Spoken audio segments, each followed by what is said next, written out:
guys, Sal Smith here. Today we're going to talk about the jump overcall. The jump overcall is a bid that's used by the overcaller, and its primary purpose is to obstruct the opponent's communication, just to get in the way to try to interfere with them as much as possible. Here's an example. The opponent opens one club, and you do a jump overcall to two spades. Why is it a jump? Well, if you bid one spade, that would be a regular overcall. Jumping to two spades is the reason it's called a jump overcall. Okay, now what does this do? What it does, it really throws a monkey wrench into the opponent's bidding, because you've effectively eliminated their ability to use one diamond or two hearts in the auction. So if they want to continue bidding, they're going to have to bid at the 3 level. It's a very, very effective tool. The second seat jump overcall is different than a jump overcall in the other seats. Okay, and in terms of our convention, our writing convention here, because we've got one club, the second seat goes to 4 hearts in this particular situation. I have to jump overcall all the way to the 4 level. So a jump overcall can be at 2, 3, 4, and even the 5 level. I've actually done jump overcalls to the 5 level. Okay, now the important thing to note here is your partner is unpassed. Okay, and the strength of your partner's hand is unknown and unlimited. So what you want to do, if in second seat, is to make sure that you're not preempting your partner nor yourself. So if your hand tends to be on the stronger side or has particular characteristics, you don't want to use a jump overcall in second seat. Then we'll talk about what those characteristics are in a minute. In third, fourth, and first seats, okay, your partner has already passed. Now, in first seat, if you come down here to the third example, if you're a passed hand, you can still bid a jump overcall.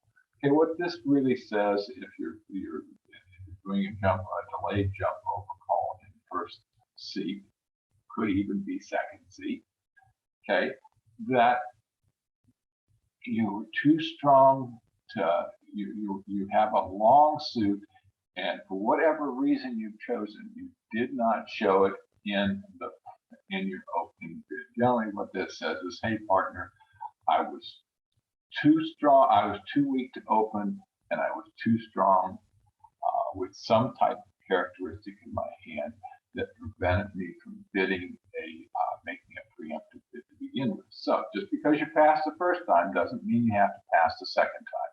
So these are examples in third, fourth, and first seat. And notice this can actually extend around again to second or third seat. Remember, just because you pass doesn't mean you have to pass again.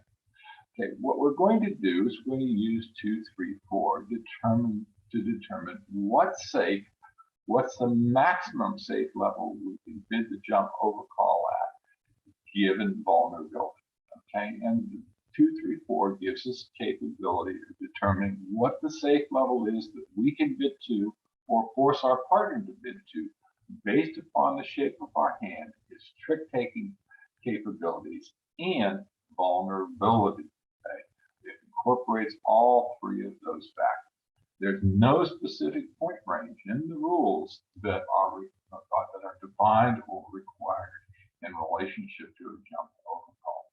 Okay, here's a summary of the 2, 3, 4 bidding method. Okay, I'm not going to discuss it at this time. There's another video that you can watch related to this that provides the details. So I'm just going to assume that you understand how to calculate the 2, 3, 4 result.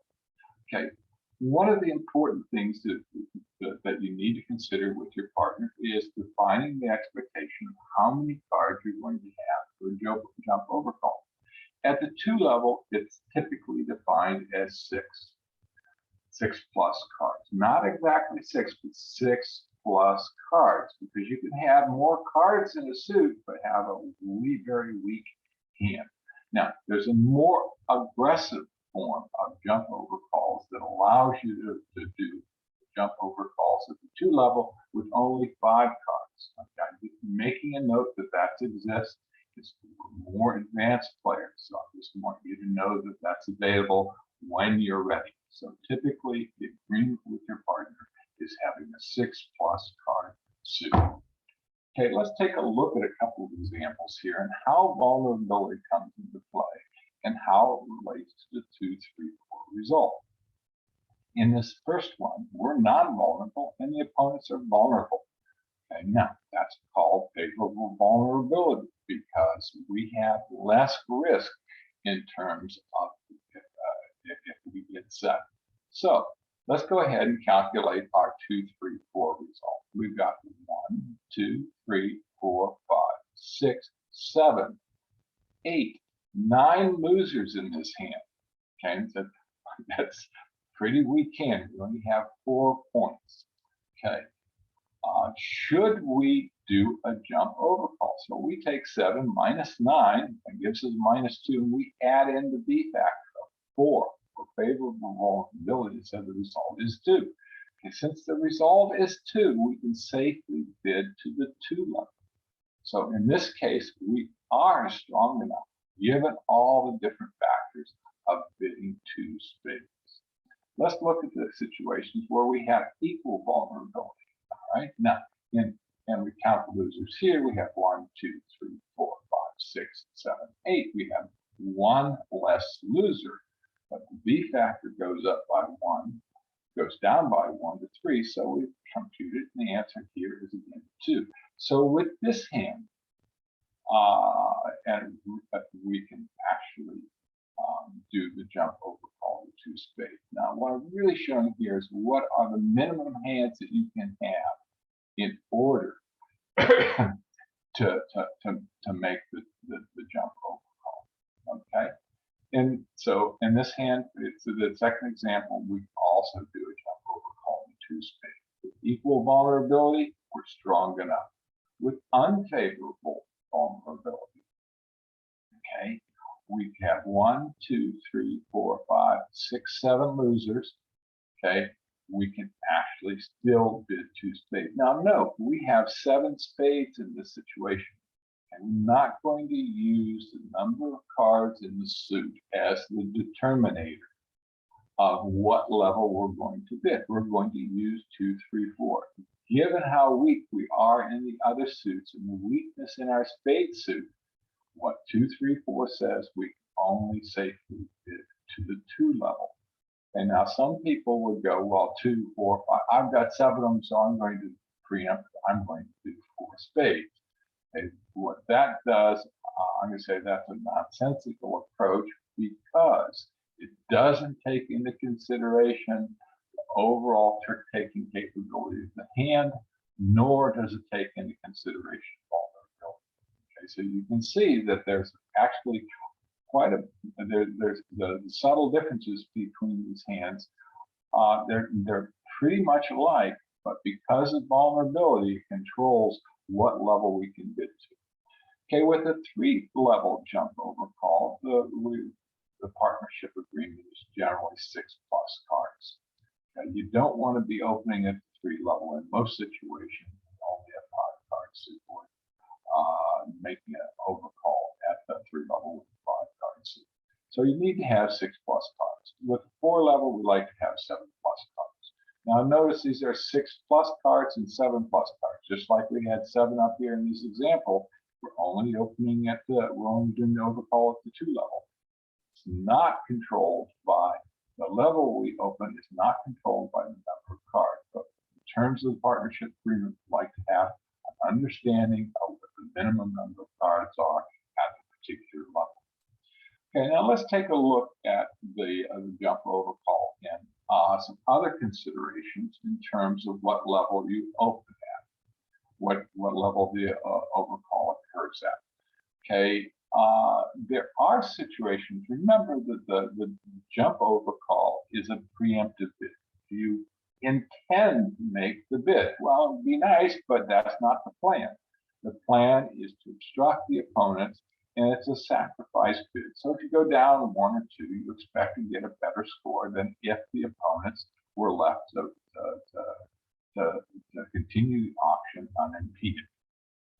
So the controlling factor is, in terms of determining whether you can hedge, is what suits you have. If you're going to, excuse me, okay, hedging is generally only possible if you're going to be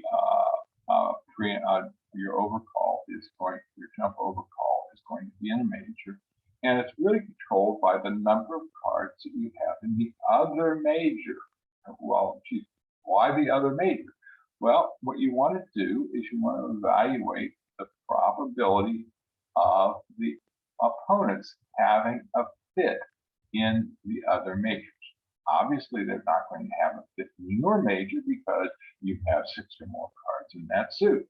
So the more cards that you have in the other major, the less probable that the opponents are going to be able to find a fit in that major. All right. Now, so that's when we'll talk that through in a couple of examples in a minute. Now, the other is, can you push beyond the 2, 3, 4 result? And this only occurs if you have more cards than are expected in your overcall. For example, if you're going to do a jump overcall at 2 level, the expectation is you have 6. But if you have 7, 8, or even 9, and 2, 3, 4 results as 2, you might consider pushing that to the 3 level. Let's look at a couple of examples. In this example, we're not vulnerable compared to being vulnerable. The opponent opens 1 club. Okay, our suit is hearts. Okay, and we have a void in spades. Now, that should be an automatic red flag.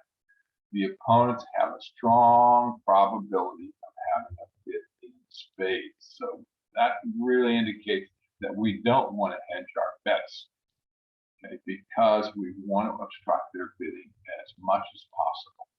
Let's look at our 2, 3, 4. We've got 1, 2, 3, 4, 5, 6, 7, 8 losers. So 7 minus 8 plus 4, because we've got favorable vulnerability, is equal to 3. So what we're going to do is max out our jump overcall, and we're going to bid 3 hearts to obstruct the opponents as much as possible. Okay, given this bidding of 1 club, then 3 hearts, this responder is probably going to have around 10 to 12 plus points in order to bid 3 spades. So 3 hearts can be very obstructive. All right, now let's look at a second example where we're not vulnerable and the opponents are vulnerable. Again, we have a B factor of 4. In essence, it's the same hand. In this case, we have our suit is spades, okay, and we actually have 3 spades. So let's count our losers first. We got 1, 2, 3, 4, 5, 6, 7, 8 losers. So we add 4 to that as the B factor, and we come up with a 3 level. Now, do we want to bid 3 spades? Well, let's look at this hand. Okay, we have 3 hearts. So because we have 3 hearts, the probability that the opponents are going to have a long heart suit, the third seed is going to have a long heart suit, or that they're going to find a heart fit is lower. So in this case, we can actually afford to hedge our bets, okay, by bidding 2 spades. Okay, and this is kind of a coin toss, okay, because if they do have, if the third seed does have a strong hand, then they're going to continue bidding. However, if you bid 3 spades instead of 2 spades, okay, then they can only continue the bidding at the 4 level. It just makes things more difficult. So you can hedge your bets here, but it's kind of like, are you feeling lucky today? Okay, you know, it's a tough call. So It's not a right answer, not a wrong answer, just depending on what your gut is telling you to do at this particular point in time. My tendency in this particular situation is to go ahead and bid 3 spades. Although, if you're a little bit more conservative and want to take that risk, you can bid 2 spades. Now, let's look at this third example. In this one, we're vulnerable. They're not vulnerable. Okay, so we're at a greater degree of risk. Okay, now, under normal circumstances, not using 2, 3, 4, people would count this and say they've got 8 spades and immediately bid 4 spades. Very risky because they've got 1, 2, 3, 4, 5, 6, 7 losers. If you bid for 4 spades vulnerable, and they double you, you go down 4, that's going to be 1,100 points. Okay, not a nice result. So what we want to do is actually constrain this using 2, 3, 4. So let's count out our losers. We've got 1, 2, 3, 4, 5, 6, 7. 7 minus 7 plus 2, because that's a D factor, when we have unfavorable vulnerability is 2. So the safe level to bid is 2. Now, a mitigating factor here is we've got 8 spades. So what we're going to do is split the difference between 2 spades and 4 spades, which other people are going to bid. And we're going to push this just a little bit and push it to 3 spades. That maximizes the obstruction of the opponents and doesn't expose us to undue risk in comparison to what other people are going to do if they're not using 2, 3, 4. Okay, now let's take a look at the jump overcall as it relates to specific seats. Okay, the jump overcall in second seat, remember, is different. Why? We're only going to want to do the jump overcall if our overall assessment is that there's no possibility of game. And you only want to do a jump overcall if you have a 1-suited hand. You do not want to do a jump overcall if you have a 2-suited hand. You're going to want to use one of the other shape shown conventions. Okay, characteristics of the hand not to preempt. Well, if you've got 7+ high card points and 3+ cards in hearts or spades, and that suit is not the overcall suit, you don't want to overcall. Why? Because your partner might have a good 5-card suit in one of the majors, in the major, and that given you've got a 3-card fit, there's a possibility of game. So you don't want to preempt yourself. And this is primarily centered around the majors. Okay, why the majors? Because it only takes 10 tricks to get the game versus a minor that takes 11. So you're not really concerned about the minor suits here. What you're really concerned about is whether you have potential game in the major. So you don't want to preempt your partner. So in second seat, don't do a jump overcall if your hand has these characteristics. All right, let's take a look at 2 examples here. Okay, in this first example, we've got, counting our losers, we've got 1, 2, 3, 4, 5, 6 losers. Okay, now we actually have, this is a borderline hand where we could potentially even open. Okay, now, we've got, if we count it out in rule 22, we've got 4, 7, 9, and then we've got 2, 4, 6, 7, and 10. This only gets us to 19. So, and we do have 2 quick tricks here. So we really don't want to open this at the 1 level. Okay, but we look at our hand, we're short in both hearts and spades. So what's the probability that the opponents have a fit in spades? Pretty high. Okay, now, so what we want to do here is we're going to evaluate this hand and say this one is a good hand candidate to make a jump overcall. Let's look at this one here. Okay, in this one we have a void in spades. That's basically the same shape, but we've got 3 hearts. We don't want to do a jump overcall with this hand. Not initially. We can always come back in and bid those diamonds later. Okay, why? Well, our partner might have an opening, might have 5 plus hearts, open 1 heart, or overcall 1 heart. If they do, we want to be in heart because the majors are worth 50% more than the minors. Let's take a look at a couple of second seated examples to see what the overcaller should do. In this example, the opponent opened 1 heart. Let's take a look at our hand. Well, how many losers do we have? What's our 2, 3, 4 result? 1, 2, 3, 4, 5, 6. We have 7 losers. So we've got 7 minus 7. The B factor with equal vulnerability is 3. So it's safe to bid to the 3 level. Okay? Now,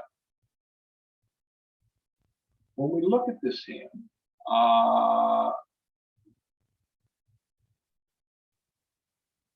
we do, since the 2, 3, 4 result is equal to 3, we definitely don't want to do an overcall, a jump overcall at the 2 level. 3 is larger than 2, so we want to bid the jump overcall at the maximum level.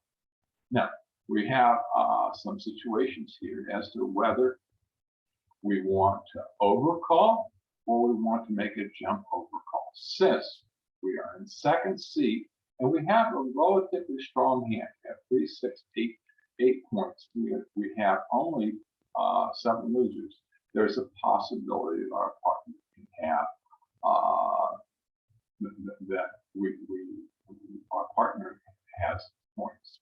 So what we're going to do in this situation, instead of making a jump overcall at 2 spades, what we're going to do is 1 spade. This allows our partner room to actually show us whether they have a spade and whether they have points. Let's take a look at another example. In this one, again, we're vulnerable versus vulnerable, equal vulnerability. And this time, we're a little bit weaker. We subtract, we count our number of losers. We've got 1, 2, 3, 4, 5, 6, 7, 8, 9 losers. Okay, we're actually too weak to make a jump overcall. Okay, now actually, instead of passing there, you can consider bidding 1 spade. However, remember, you're generally promising your partner 8 plus points in a 5-card suit to overcall the 1 level. So if you did overcall 1 spade in this particular situation, it would be very aggressive. I would recommend that you actually pass, because even though 2, 3, 4 says that it's safe to bid the 1 level, the partner is going to expect you to have 8 plus points, and you don't want to disappoint your partner by having only 3. Let's look at this, and that's especially true when you're vulnerable. In this situation, the third example, we've got vulnerable versus vulnerable. The opponents open 1 diamond. Okay, now we count our 2, 3, 4. We've got 1, 2, 3, 4, 5, 6, 7, 8. So we've got 7 minus 8 plus 3 is equal to 2. So in this situation, we are just right. We've got our 2, 3, 4 result says 2, and we've got the right shape of the hand. We've got 6 spades and only 1 heart. So what we're going to do is we're going to make the jump overcall here by bidding 2 spades. Let's look at example number 4. In this one, we are a little bit stronger. Let's count our 2, 3, 4. 1, 2, 3, 4, 5, 6, 7. So we've got equal vulnerability. We've got 7 minus 7 plus 2 is equal to 3. All right, we have three hearts in the opponent bid suit. Okay. Now the opponents have opened 1 heart. Now, since the game has, if our partner has the right values, we can actually make game. Okay, the probability that our partner is going to be short in hearts has increased because we know we're at least 8 of them are. 5 of them in the opponent's hand, 3 of them in our hand. So there's a possibility our partner is short, covering these losers. So we've got 4, 6, 8. What we're going to do, since there's a possibility of game if our partner has the right cards, if they've got the ace of diamonds and the ace of clubs and shortness in hearts, game is very, very possible. what we're going to do is overcall one spade. In this case, we actually meet the expectations of the overcall of having 8 plus lane points. So we've got actually 10 plus lane points. Okay, let's look at example number 5. Okay, and in this particular example, 2, 3, 4, we've got 1, 2, 3, 4, 5, 6, 7. We've got equal vulnerability, so it says that our safe level with overcall is 3. Okay, we've got 3 hearts. All right, now it's possible that the opponents have a 5th in hearts, but because you got 3 hearts, it's not very, the probability goes down. So what we can do here is we can actually hedge our bet into this particular hand with 2 spades. Okay, now if we were shorter in hearts, we wouldn't want to hedge our bets. Now, it would even be nicer if we had 4 hearts in the opponent, because then we know it's even less probable the opponents have a heart, and that we should probability that we should hedge is even more likely. So in this situation, I would go ahead and hedge my bet and jump over call of 2 spades. Okay, and that probably is going to provide enough interference to keep the opponents out of the game. Let's look at this next one. The opponents open 1-9. We've got a void in spades. Okay, again, this is a red flag. Somebody's got a whole bunch of spades.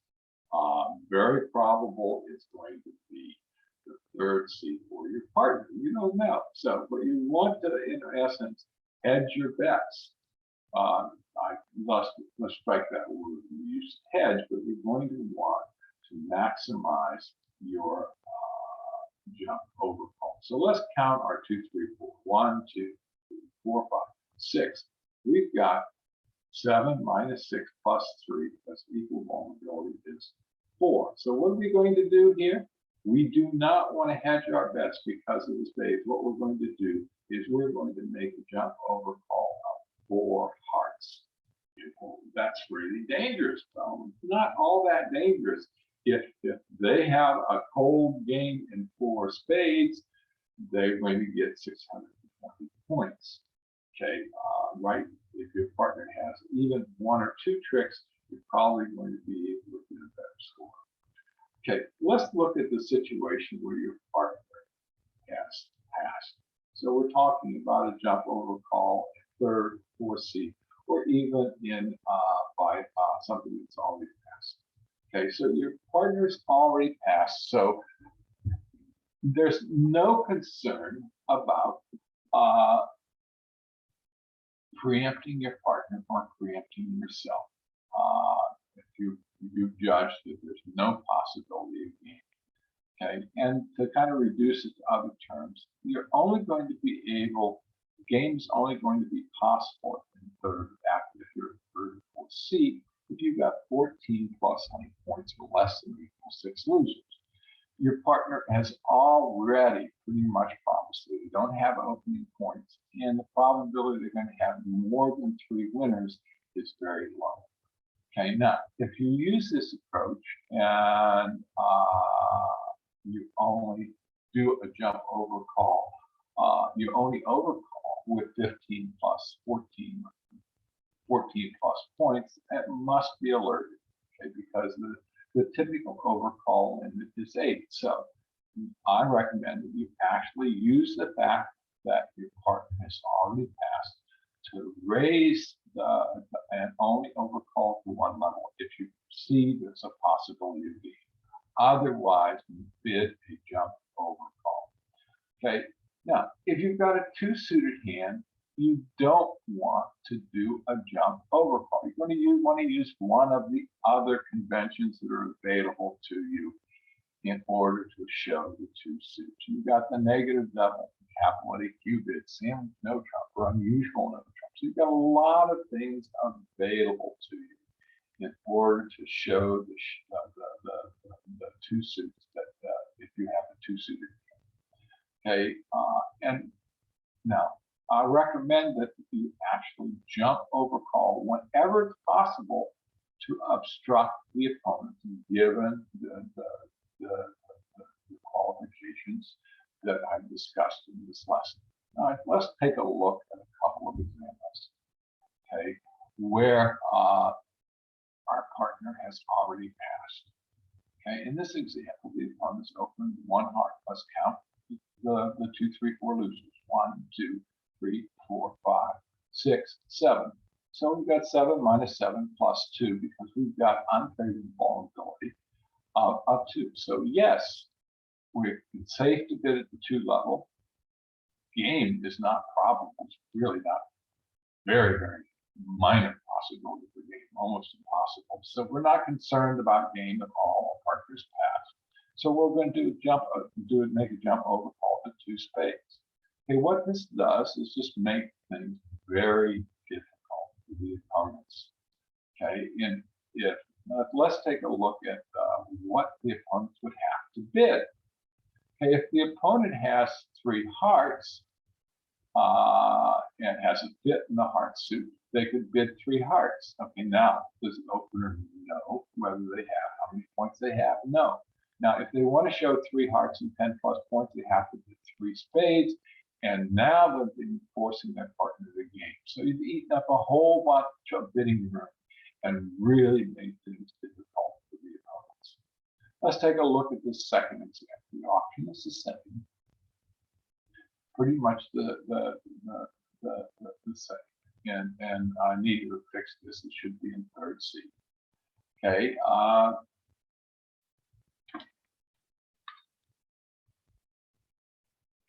Okay, we'll just assume that this says pass. It will be fixed in the presentation. Okay, where we count our 2, 3, 4. We've got 1, 2, 3, 4, 5, 6, 7, 8.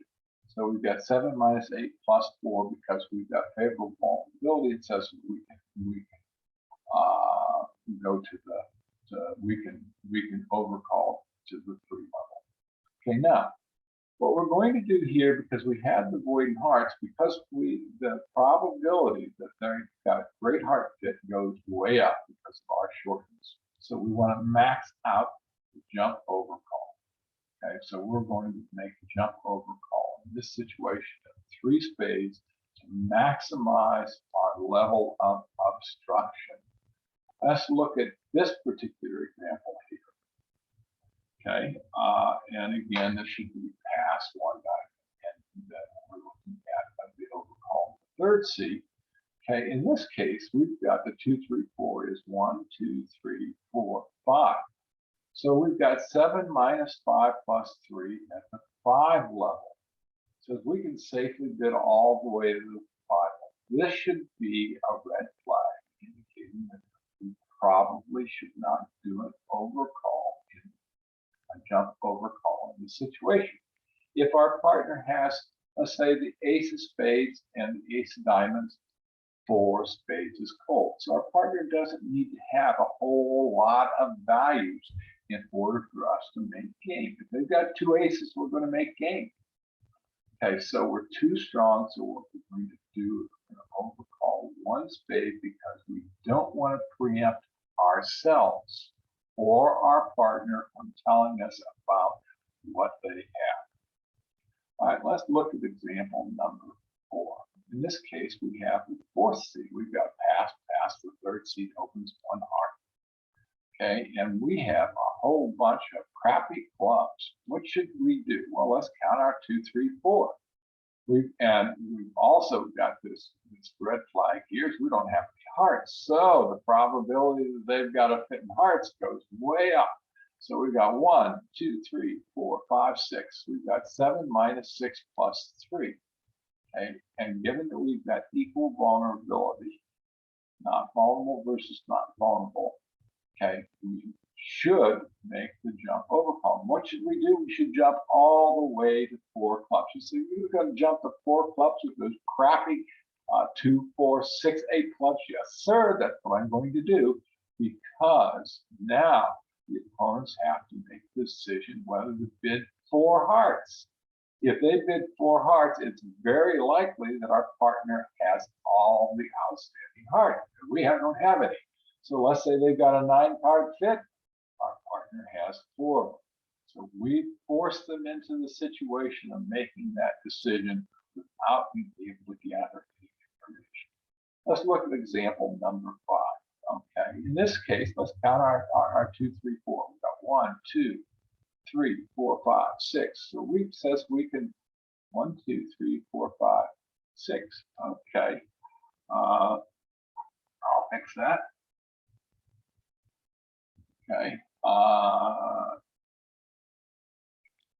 and what should the red flags that should immediately come up here is that we've got 2 suits. We've got we've got spades and diamonds, and we'd like to be able to describe that to our partner.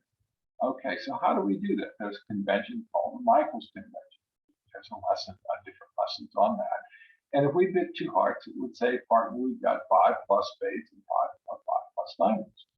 Okay, so we have other bids available, so let's make sure we use the right convention, right situation. And let's take a look at this last example. Here we've got vulnerable versus not vulnerable. We've got unfavorable vulnerability. Bidding has been passed on spade. We're in 4th seat. Let's count our 2, 3, 4. 1, 2, 3, 4, 5, 6, 7, 8. Okay, we've got 7 minus 8 plus 2. And the result says 1. All right.